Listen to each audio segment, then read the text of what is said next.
Bienvenue au cœur du crime, un podcast issu des archives d'Europe 1. Savez-vous que plus d'un tiers des crimes et délits commis en France sont traités par la gendarmerie nationale? Je m'appelle Yann Kermadec. Je suis commandant de gendarmerie. Je dirige une section de recherche dont la mission essentielle est une mission de police judiciaire.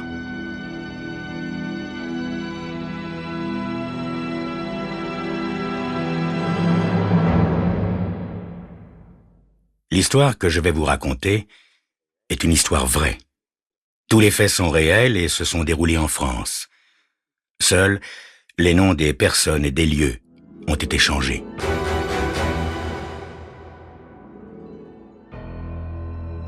Quand Marie et Yvan Perreux s'étaient installés dans la région, il y avait eu un sacré remue-ménage. On en avait parlé dans les chaumières, chez les commerçants et même dans la presse. Et pas seulement dans la presse locale, mais aussi dans tous les hebdomadaires spécialisés, ceux qui racontent les histoires d'amour des princesses et des stars. Dans le village, des centaines de journalistes et de photographes étaient venus on ne sait d'où, à l'affût des moindres faits et gestes de notre vedette nationale, Marie Perreux.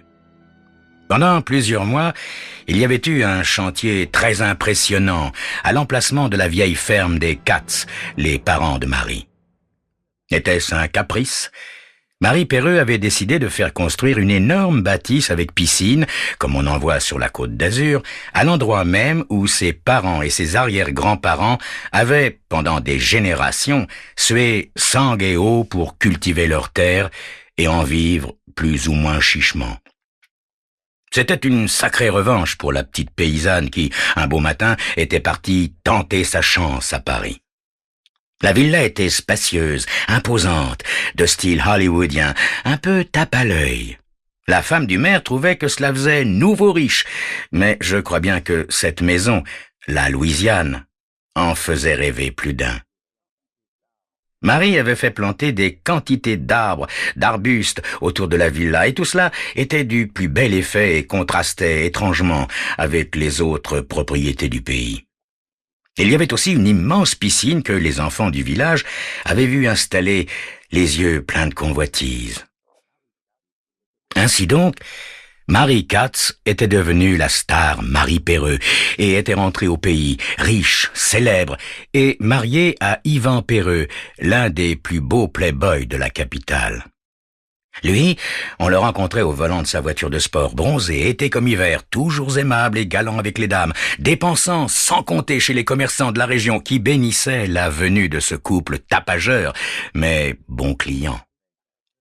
Cet été, à peine la villa achevée, on avait vu arriver des voitures rutilantes avec à leur bord les invités de Marie et d'Yvan, venus pour faire la fête et qui menaient grand train.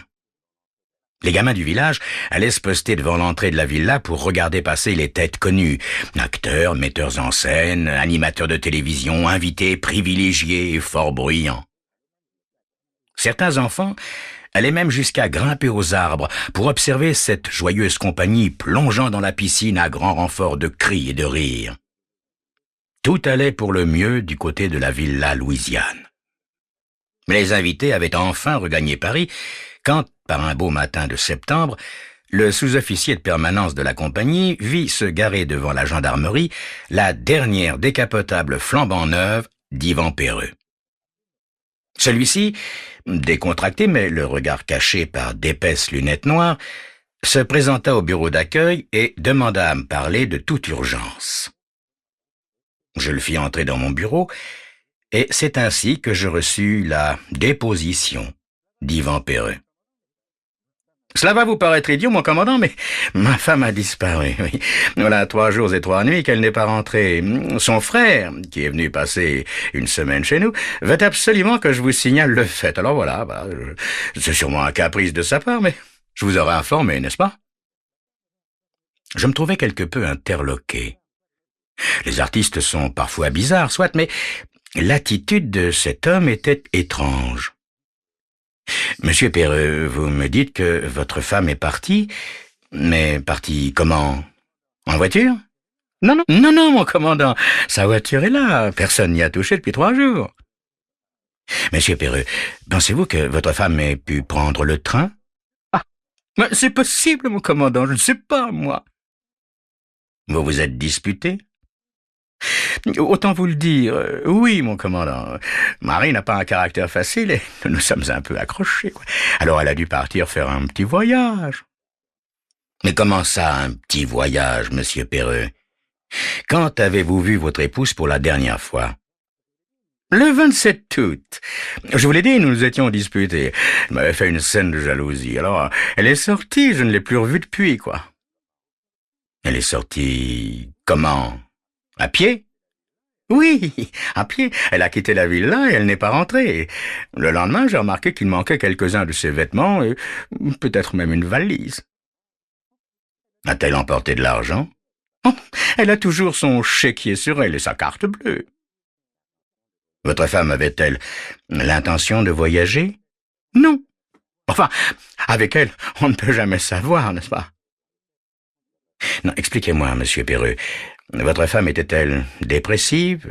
Serait-il possible qu'elle ait eu envie de se supprimer? Oh non, sûrement pas, mon commandant. Marie aime beaucoup trop la vie, non, je vous l'ai dit.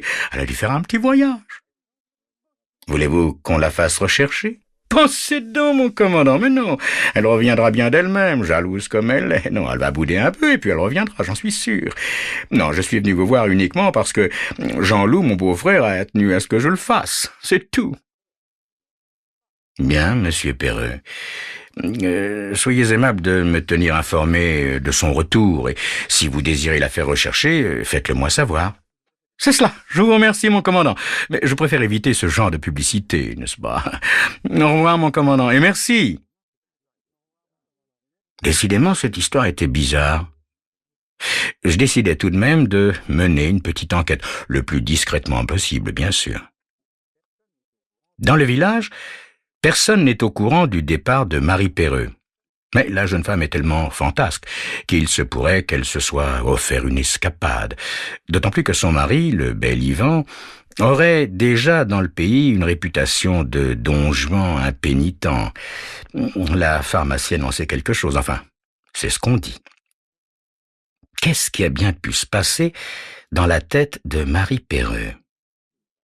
L'hypothèse du suicide est écartée.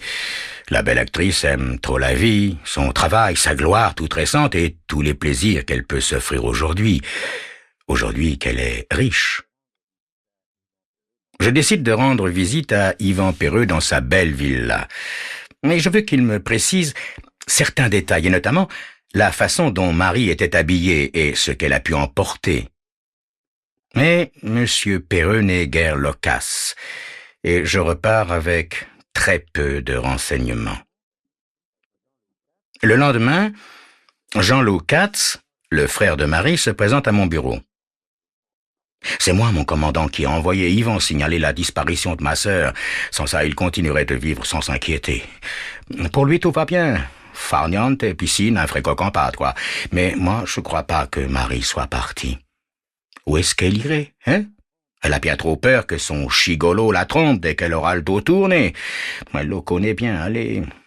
Il faut le surveiller comme le lait sur le feu, celui-là. D'ailleurs, ces derniers temps, ma sœur le soupçonnait de rencontrer en cachette une jeune femme du village. La pharmacienne, à ce qu'on dit. Mais voyons, monsieur Katz, votre sœur n'est pas n'importe qui. Tout le monde s'intéresse à elle et ses moindres faits et gestes, ainsi que ceux de son mari, donnent lieu à des commentaires. Mais mon commandant, si Marie était partie, elle aurait pris sa voiture. Oui. Monsieur Katz, votre sœur était-elle dépressive? Non. Non, mon commandant, ni dépressif, ni suicidaire, ni drogué, pas même alcoolique. Non, ma sœur dévore la vie à pleines dents et elle a une passion pour son métier. Elle a beaucoup travaillé ces derniers temps et elle a bien mérité les vacances qu'elle vient de passer ici. En plus, elle a un projet très important pour le mois d'octobre, un tournage en Italie. Non, je vous le répète, elle déborde d'enthousiasme, elle est incapable de se suicider. Alors, que pensez-vous de la disparition de votre sœur, monsieur Katz? Je ne sais pas, mon commandant. Pour vous dire la vérité, Je suis même allé voir dans le puits, au fond du Chartin. Yvan, mon beau-frère, lui, il ne s'en fait pas, il se prélasse au soleil comme une pin-up de Macassine. Il y a des vêtements qui manquent dans la garde-robe de Marie, mais très peu. Je ne comprends pas. Faites-la rechercher, mon commandant, je vous en prie. Pour ma part, je reste en liaison avec son impresario à Paris et ses amis, et je vous tiendrai informé. Cette affaire n'est décidément pas simple. De plus, dès que la disparition de la star sera connue, une nuée de journalistes va s'abattre sur le village comme des abeilles sur du miel. Je lance tout de même un message de recherche concernant la disparue. L'éternelle question revient toujours. Pourquoi est-elle partie? Où est-elle partie? C'est ce que vous saurez dans quelques instants.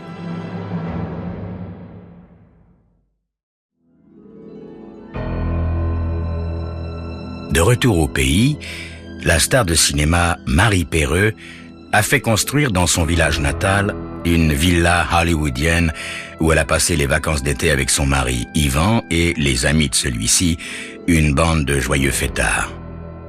Les vacances sont terminées et les amis sont repartis. Le 1er septembre, Yvan Perreux, l'époux volage de la star, vient signaler la disparition de sa femme. À la suite d'une dispute, Marie est partie à pied et n'a pas reparu depuis 4 jours. Jean-Loup Katz, le frère de Marie, est très inquiet et me demande instamment de faire des recherches.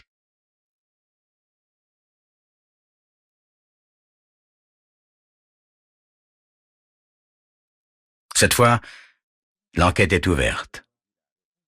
On interroge les habitants du village. Qui a vu Marie Perreux depuis le 27 août à 17h? Personne. Pourtant, la jeune femme ne passe pas inaperçue. Et soudain, un espoir. Un témoin affirme avoir vu Marie le 27 au soir, c'est-à-dire quelques minutes après son départ de la villa. Ce témoin, c'est le secrétaire de la mairie. Il est formel et absolument certain de la date. Le 27 au soir, il a rencontré Marie Perreux à Broutières, à quelques kilomètres d'ici. Quant aux proches voisins de la villa, ils n'ont rien remarqué. Le chef de gare, le chauffeur de taxi non plus, pourtant, ils la connaissent, et s'ils l'avaient vue, ça se saurait. À Paris, son impresario, ses amis intimes n'ont reçu aucune nouvelle d'elle. Rien non plus à son domicile parisien. En fait, mis à part le secrétaire de la mairie, personne ne l'a vue le 27 août, date de sa disparition. Je décide de faire fouiller les bois et les champs environnants. Rien. Jean-Loup Katz, son frère, est de plus en plus inquiet. Marie a disparu depuis maintenant 1 semaine. Jean-Loup Katz revient me voir. Mon commandant, mon beau-frère est un fiefé coquin, vous savez. Il a aucune pudeur. Il reçoit sa pharmacienne à la villa comme si de rien n'était. Hier, il faisait des plongeons dans la piscine en riant aux éclats. Que c'en est une honte. L'enquête continue. Toutes les sources de renseignements possibles sont exploitées. Le directeur de la banque nous précise qu'aucun règlement par chèque ou carte bleue n'a été fait par Marie Perreux depuis le 27 août. Et depuis le 27 août, personne n'a vu la jeune femme, à l'exception du secrétaire de la mairie qui persiste dans ses affirmations et qui confirme le signalement de Marie, qui est le même que celui donné par Yvan Perreux, son mari. Et pour ce qui est du jour, c'est bien le 27 août au soir. Et si, malgré sa bonne foi, cet homme se trompait? Néanmoins, je ne néglige pas ce témoignage, sait-on jamais. Puis je décide une nouvelle visite à la villa. Tout comme Jean-Loup Katz, le frère de la vedette, cela me paraît bizarre que mademoiselle Dosia, la pharmacienne, reste aussi longtemps le soir à la Louisiane. On pourrait croire qu'Yvan est sûr que sa femme ne reviendra pas. Un plan détaillé de la villa et de ses dépendances est dressé avec toutes les caches possibles. Et à l'heure convenue, je me présente, accompagné de Jean-Loup Katz, le frère de Marie Perreux, du chef Beauvais, technicien des investigations criminelles, et de 2 de mes hommes, les gendarmes Larue et Porte.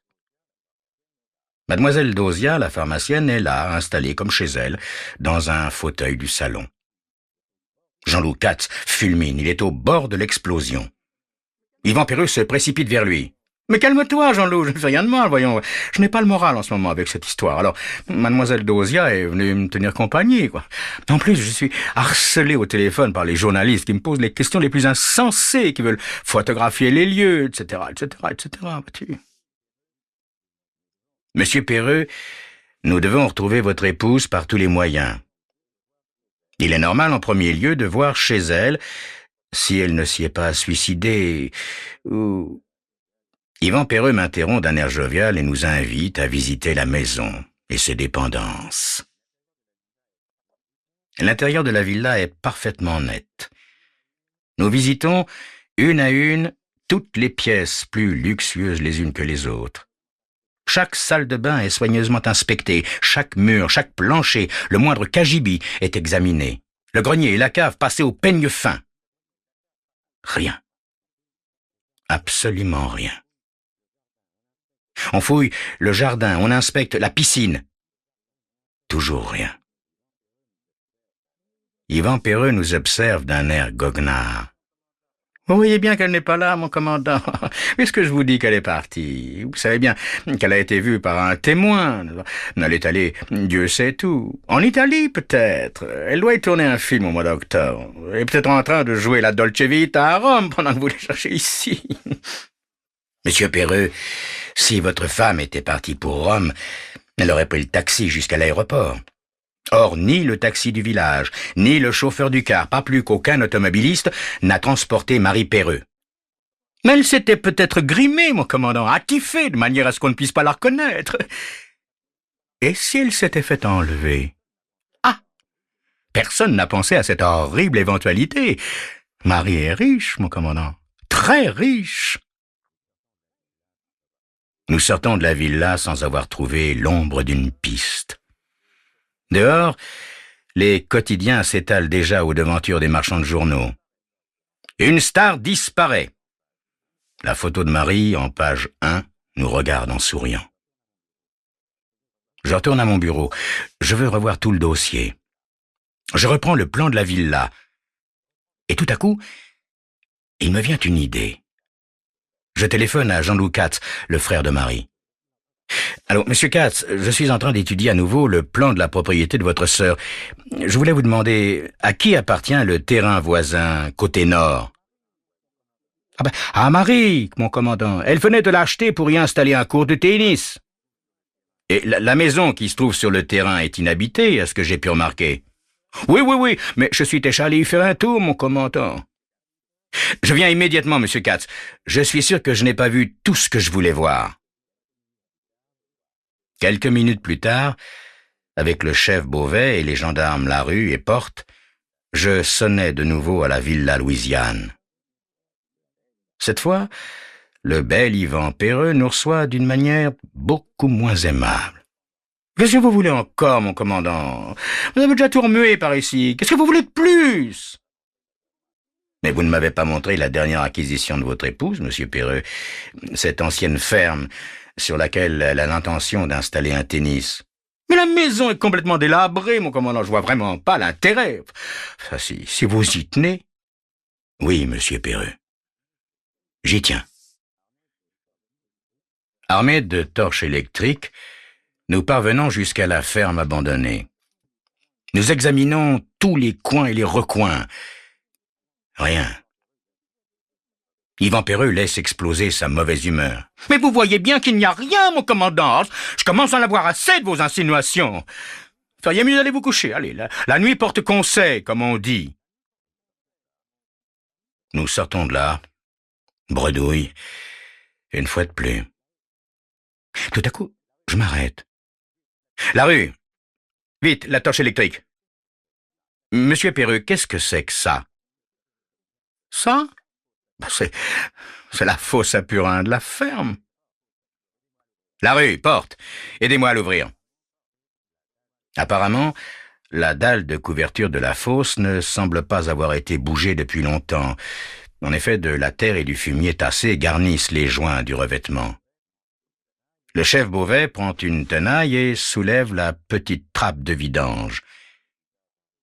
Je regarde le visage imperturbable d'Yvan Perreux, et il me semble déceler une lueur d'inquiétude dans son regard. La rue, allez chercher un projecteur portable et une fourche. Je veux examiner le contenu de cette fosse. En quelques secondes, les gendarmes ont éclairé l'intérieur de la fosse et, allongé à même le sol, ils fouillent son contenu noirâtre et nauséabond. Soudain, quelque chose de blanc apparaît tout au fond, flottant entre l'épais liquide et la dalle. Qu'est-ce que c'est que ça, monsieur Perreux? Hein? Mais que voulez-vous que ce soit? Probablement des détritus qui surnagent. On ne s'est pas servi de cette fosse à purin depuis des mois, vous le voyez bien, enfin. Jean-Loup, tu ne crois tout de même pas que ta sœur est là-dedans? Jean-Loup Katz ne répond pas. Comme frappé de paralysie, il regarde le trou béant. Je veux en avoir le cœur net. Je m'allonge à mon tour sur le sol et je me penche à mi-corps au-dessus de la fosse en laissant doucement glisser le projecteur. Non, ce ne sont pas des détritus, monsieur Perreux. Et vous le savez bien. Yvan Perreux est d'une pâleur mortelle et de ses lèvres décolorées. La réponse arrive. Glaciale. Oui, c'est Marie. Je l'ai étranglée. Jean-Loup Katz ne peut réprimer un cri d'horreur pendant qu'Yvan Perreux se laisse entraîner, menotte au poignet. Quelques instants plus tard, il signera ses aveux. Il a tué sa femme le 27 août à 17 heures, après qu'elle lui ait fait une scène de jalousie à propos de sa liaison avec la pharmacienne. Après l'avoir étranglée, il a transporté son corps jusqu'au terrain voisin et l'a jeté dans la fosse à purin. Le secrétaire de la mairie, qui prétendait avoir rencontré Marie au soir du 27 août, s'était tout bonnement trompé de jour. En fait, c'était le 26 août qu'il l'avait vue, et ce témoignage avait bien arrangé l'assassin. Marie Perreux avait décidé de divorcer, et elle venait d'en informer son époux. Elle s'était rendue compte un beau jour que, riche, célèbre, intelligente, adulée, elle vivait avec un bon à rien, coureur de jupons, incapable de la rendre heureuse.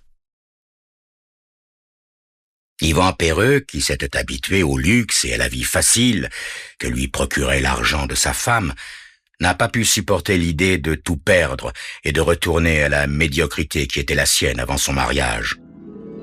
Il a commis l'irréparable, perdant du même coup et à tout jamais l'argent, la liberté et la paix de l'âme. Vous venez d'écouter Au cœur du crime, un podcast issu des archives d'Europe 1. Réalisation Julien Tarot. Production Raphaël Mariat. Patrimoine sonore Sylvaine Denis, Laetitia Casanova et Antoine Reclus. Promotion Marie Corpet. Au cœur du crime est disponible sur le site et l'appli Europe 1. Écoutez aussi l'épisode suivant en vous abonnant gratuitement sur votre plateforme d'écoute.